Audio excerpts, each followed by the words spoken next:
Hi, this is Stuart Weems and welcome to the Investopoly podcast.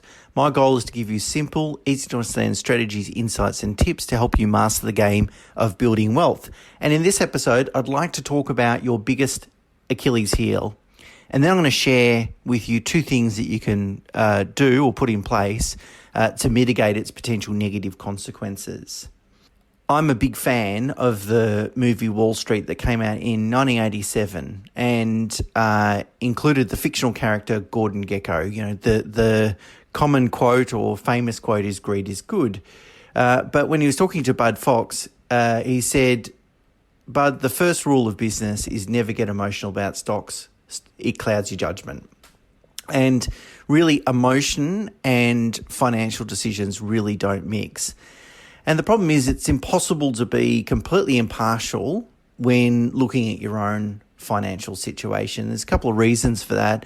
Firstly, it's our money. We've worked really hard for it and we don't want to make a mistake. You know, I've seen marriages break up over poor financial decisions that have crystallized significant financial losses. So it's a big deal and there's a lot at stake. Secondly, we tell ourselves stories about money, you know, and these stories have been shaped over many years of our upbringing, culture, and our own personal experience in life. You know, stories like money is evil, money is a measure of our success, it's hard to make money when investing, money solves all my problems, money changes people, money makes me feel safe, and the list goes on. We tell ourselves stories about money and those stories resonate in the way that we make decisions. Have you ever taken a photo of a sunset or a landmark and then been so surprised of how small that the sun or the moon, whatever you've been photographing, or the landmark, how small it looks in the photo compared to the naked eye? And the reason for that is that our brain plays a trick on us. It's an optical illusion. You know, the brain focuses on that particular target. And if it's looking at a sunset, you've got the horizon as comparison. And it makes it seem in our own mind that is a lot bigger than what it truly is. And why that happens isn't really important. The point I'm trying to make is that our reality is defined by our beliefs and what our brain makes us focus on. So when looking at your own financial circumstances, whether you're seeing reality or what the average person might think is reality, isn't so obvious to you because of your closeness. And over the last 17 years, I've seen emotion really get in the way and create a lot of problems for people when it comes to investing.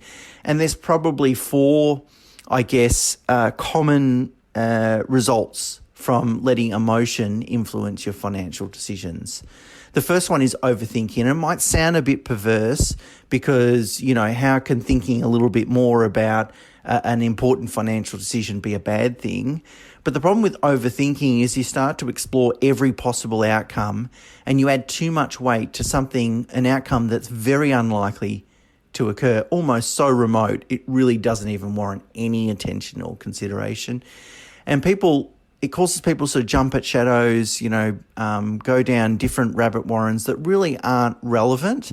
And then they end up getting so confused that they make a decision based on considerations or outcomes that just have zero or close to zero likelihood of occurring. So overthinking can actually be a negative thing. Secondly, they can be blind to risk. That would happen when we irrationally ignore all the evidence to the contrary. So, you know, we make an investment decision, we think this is a great investment, and then we're really blind to evidence that might suggest that original decision or the decision we've just made is actually not a good decision. And so to be completely impartial, means that we need to set our ego aside and leave room for the possibility, always leave room for the possibility that we could be wrong.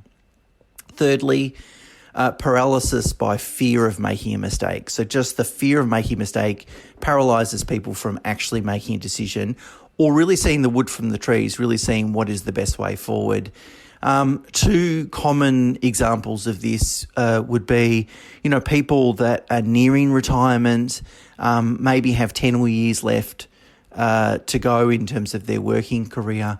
So they know they need to get on the bike and do something. They know they need to map out a strategy, but they also know that they don't have any room for error. There's no time. They don't have a lot of time up their sleeve to course correct if they find out they've gone down the wrong path. Another example could be that I'm dealing with someone that's lost money in the past from a bad financial decision, and that's impacted them, both it's sort of been a kick to their ego, but also impacted them from a financial perspective, and obviously they don't want that to happen again, but they become so sort of fear-laden that they don't understand or identify the reasons why the loss occurred in the first place. The loss occurred almost always because they didn't comply with the fundamentals of investing, and therefore complying with the fundamentals will almost always or probably always avoid a financial loss or a financial mistake. And so if people have experienced significant losses in the past, sometimes they retain an irrational level of nervousness despite the fact that all the fundamentals are present. And so it can, again, shape their decision-making, and they might say, oh, look, that feels too risky, so let's do X, Y, and Z. But X, Y, and Z is actually the wrong path, the wrong strategy, the wrong assets, and so forth. And lastly, the fourth one is overconfidence. I think we need to be consciously incompetent. That is, we need to realise that we don't know everything. And the really interesting thing with financial planning and investing is you only have to be a little bit wrong to completely ruin the outcome of investment. So that is, there might be 20 things to get right. If you get 19 of them right, you might think, or you might conclude logically, we won't be too far off. But in actual fact, perhaps that last thing is the key element, the icing on the cake, if you like, and it might ultimately halve the long-term return as a result. So you really need to get all those factors right, not necessarily perfect, but you need to get all the factors right rather than getting only a few of those factors right. And I think arrogance is a silent enemy of successful investing. Not leaving room for the possibility that because you're not an expert or professional in this field, that you're not going to do as good a job as someone that is. And secondly, I just don't understand how people would make significant investments, often hundreds of thousands of dollars or even millions of dollars, without getting even at least a second opinion from someone that's a professional and expert in that area. So that's the way that emotions get in the way that I've seen over the last 17 years. So what can you do about it? If you recognize that, you're inherently emotional about your own money and you might not have as clear a lens as someone that doesn't have that emotional connection, what can you do about it? Well, I think there's two things that you can do. The first thing is you can adopt a rules-based approach to financial decision-making. So that is for you to sit down in the cold light of day and list a whole bunch of rules that you think are fundamentally sound so that you can follow them. And that way, that if you're in a particular emotional state, no matter what particular emotional state you are in, if you just follow the rules and the rules are sound, then ultimately your decisions will be sound.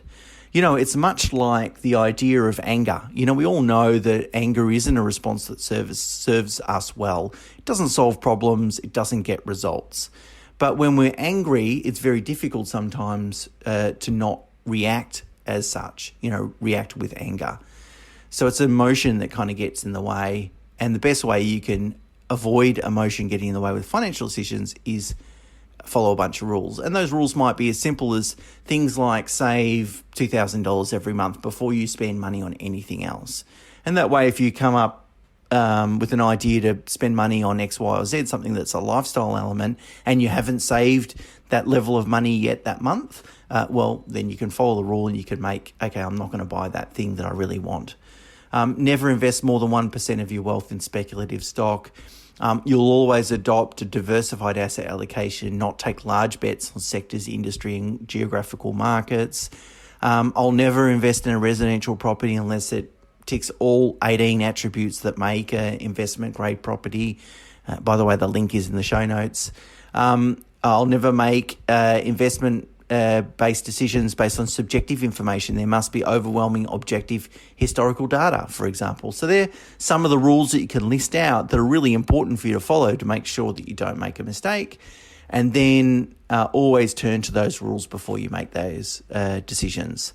The second thing that you can do is engage an independent advisor or get a peer coach.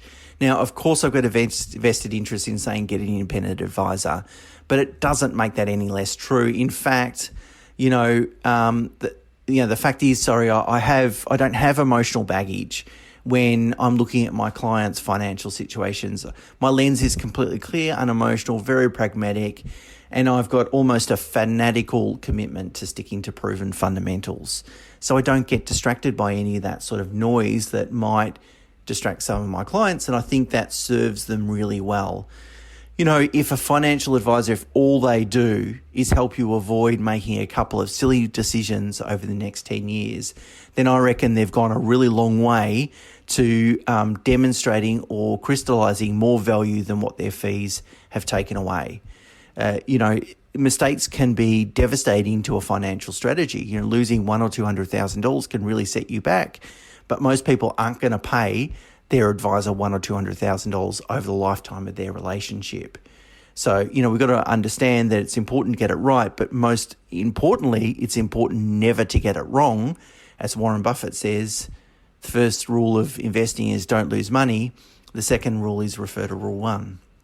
Now, if for whatever reason you don't want to engage a financial advisor, then get a trusted friend that can hold you accountable to sticking to your rules, and meet with them periodically to share your goals and strategy. And perhaps one of your rules could be that you would never make an investment without your peers' endorsement, so that they're saying, yes, this complies with everything that you've told me that's really important to you.